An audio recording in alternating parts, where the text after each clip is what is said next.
Welcome to Hit Scan. I'm going to keep this really short because most of you have seen the gameplay. This is a bit more of a deep dive into Skye, her abilities, how they interact with some of the other agents, myth busting a few things, as well as a good look at some of the scenarios that she can be really strong. If you enjoyed this video, do watch it to the end and like it would be super appreciated. And let's start by looking a bit more at her abilities. The first ability I actually wanted to highlight in this video is Guiding Light. It's the flash ability, and there's a key thing that was missed out with the leaks that makes this ability so much better than you might expect. The basic stuff first, it is your signature ability. It costs 100 credits, but you do get one at the start of each of the rounds in the same way that Brimstone gets his Sky Smokes. It works in the exact same way for that. You fire out the ability, and when you press the ability button again, it activates the flash, which will happen in the air. If you don't activate the flash, the ability will just dissolve and it won't do anything like you're seeing on screen. It can flash you and your teammates, so do be careful when using it, and it will just fly out in a straight line if you don't tamper with it. And I say that because you can curve it around much like a jet cloudburst, allowing for some curveball plays with it that makes it super strong in a lot of cases.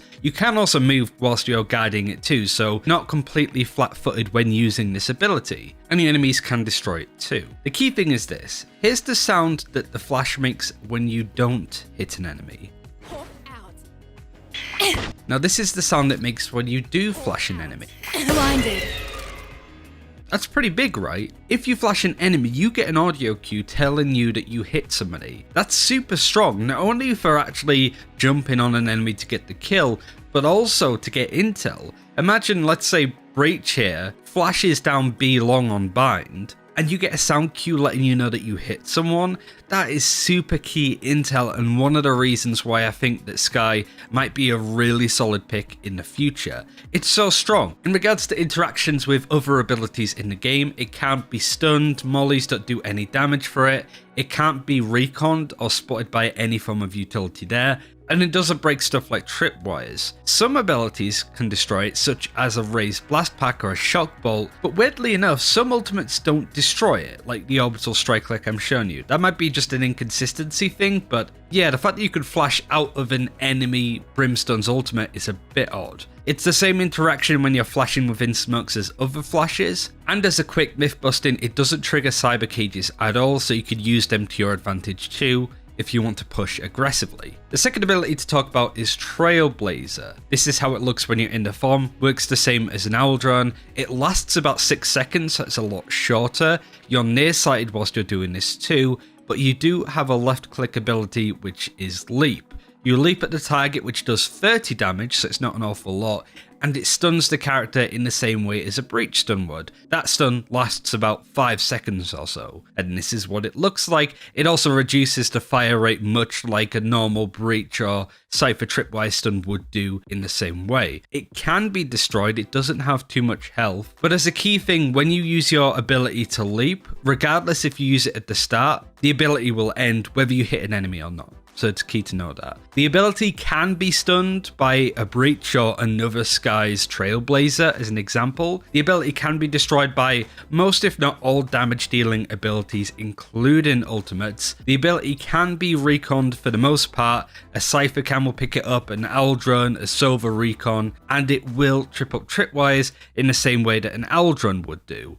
Weirdly enough, none of Killjoy's utility can actually spot it out. Neither the alarm bot nor the turret will notice you if you're using the Trailblazer ability. It's also the same for Raze's Boombot, it just will not spot you, it will just run on by. When it comes to smokes, there's not too much to say. The Tiger doesn't decay when he's in a Viper smoke, but it does trigger the cyber cage sound when the Tiger passes through. The Tiger can also be flashed, and it does impair your vision as normal, and Stage's Slow does slow you, and the Wolf doesn't do any damage at all to the wall. This is important to highlight for later. In regards to myth busting, there's only really one thing I wanted to see. Does Lockdown incapacitate the Tiger? And the answer is no. So if you have an enemy Killjoy using her ultimate, you could use that ability to just spot out a bit of recon to see exactly where the enemies are, maybe catch them off guard in a lot of cases, and your Tiger will not be punished if it's still alive within the lockdown's end. And also, does neural theft show up the Wolf? The answer is no, it doesn't. The The final normal ability is Regrowth. There isn't too much to say on this. It's an AoE heal that doesn't heal you at all. This is what it looks like. You have a gauge in the middle, which I don't think anybody's really seen, which will deplete as you start to heal people. It's pretty self-explanatory. You just have to be in range. It doesn't matter about line of sight, so you can either be on high ground above the target and still get healed. If the target that's being healed takes damage, the healing effect will stop for a little bit, same as Sage. And then finally, the ultimate Seekers, where you fire out up to 3 orb thingies that chase down enemies and near sight them, the same as the wolves from Spike Rush. Little detail to highlight: if there's only 1 or 2 enemies left, then you only fire out 1 or 2 orbs respectively. You won't have 3 orbs chasing 1 person, for example. Much like the wolves in Spike Rush, you are nearsighted, but it doesn't affect stuff like fire rate or anything like that, and that effect lasts about 4 seconds. These Seekers will chase you down no matter what. I don't think there's a duration timer where they will break. In some cases they might glitch out, but that might just be the playtest that we had. It can be destroyed, it can climb over walls, which is super interesting, and if you are being chased by a Seeker, you do get an indication of where it's coming from, but it is generally pretty vague. But it's really good at initiating a fight, of course, but also just spotting out where the enemy team may be holding if you want to retake a site, for example. This ability can't be stunned or slowed or reconned by any abilities. There was a really weird interaction with Cypher's camera where the ability only shows up when the Seeker finds its target, like in the last couple of seconds basically. I think that's a bug, but for the most part nothing stops this ability. Do abilities destroy the Seeker ultimate? Mollies don't. Damage abilities,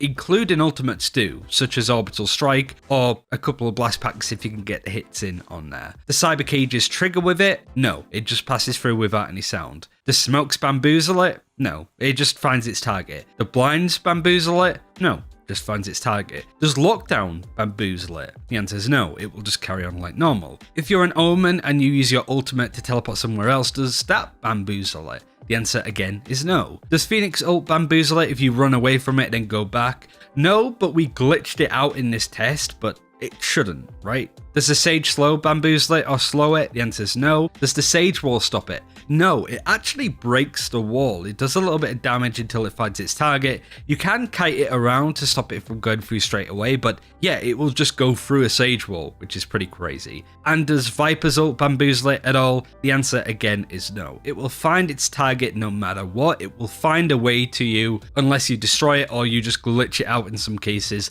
but that might not be a thing for the game as it happens. So now you understand how the abilities mostly work, let's look at a couple of rounds and instances where her kit was really strong. The first clip I'm going to show pretty much had all of her utility used, including the ultimate. I start off by using the Trailblazer as a scouting bit of utility really. Somebody else manages to flash mid and I can spot that there's 2 there and get a bit more intel. Then on Icebox I push down Tube, I know that the enemies are right around this corner, so I actually get super close, use the ultimate, and basically just jump on them with the Seekers and push them off this angle. They've backed off, we know that they're on A. I really like this flashpoint to use right here, so I definitely recommend it for you guys when you get your hands on it. Doesn't catch much, so I know that there's nobody around this corner at least, so I can push on here relatively safely and go from there in the round. Next round, it's a similar thing with using the Trailblazer as a scouting tool. Much like Aldrin, it's really good for just checking corners that people can hold on. There is an example of this that I do want to highlight later on in the video. So we know that that's clear. The defending team actually pushed down mid. I get a bit lucky that I don't die here.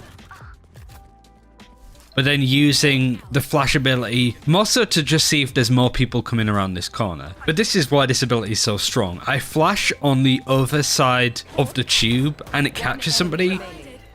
So we have good intel on where at least one of these defenders is, and it makes it for an easy frag. Here's a good example of where stuff can go wrong. First of all, it's just a flash out of a smoke. I guess it's so much easier to do this on Skye than say a Phoenix or a Breach, for example. Super strong. I know FunPlus Phoenix and other pro teams like to do this quite a lot. But this is the play I wanted to highlight. The enemy Skye fires out her guiding light. It should have been a really easy flash for them and a really easy kill, but they actually go past me, much like Reynas can do with their lair. If you push and extend beyond where the opponent could be, you flash behind them, it has no impact, and it just opens up easy kills for those attackers that have pushed beyond that. Here's a small little thing I wanted to highlight. It's very straightforward, but it's very meta, I guess, in regards to how it's played. Certainly if you're pushing extremities like B long on pretty much any of the maps. I flash out these doors just to make sure that I can punish anybody that's trying to overextend and be a bit aggressive on this defense. The Jet gets a kill with my assist and I can get this person on this corner. Super powerful. But here's an interesting one. So we're in a 2 versus 1 clutch situation where we need to defuse to Spike. We don't know where this Raze is. I can see that the Silver's holding the left-hand side of the site, so I decide to use my flash to go right. If it doesn't hit anybody, then I could go out there at least fairly safely. But it does catch them, we know where they are, and from there we can punish them at that point.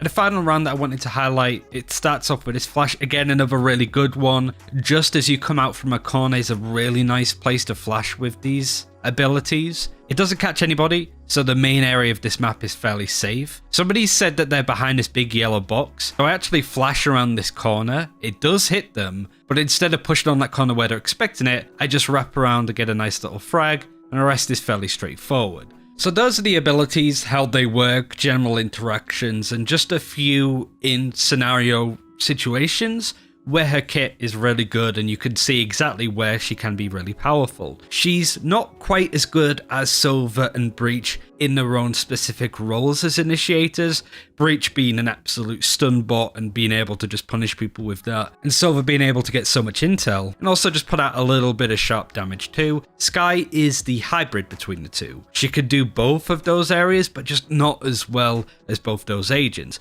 But the fact that she can get that intel from her flash is super strong, and you've seen just a few scenarios on how powerful that can be. But of course she does have her weaknesses. I spoke to Arcane about this briefly. We'll have an interview with him hopefully around the time of Skye's official launch, where I did want to know what weaknesses she has in his opinion. He says that she is an agent that's a bit dependent on the team, has to work with a team to be really effective, which is great for the pro scene, but not so much if you're solo queuing in Plat, for example. Characters like Phoenix and Rain are really good at setting themselves up, but Breach and Skye, in this case certainly, aren't as good. They can still set themselves up, but because of the way the abilities work, it's very difficult. So she can be a bit reliant on her team and you getting your assists on. But also she's not very good at stalling or creating long-term pressure. Her abilities are very sharp moments of power, which make her good on attack but not so much on defense. She can be run over a little bit if you're not expecting stuff. There's very little you could do in that scenario.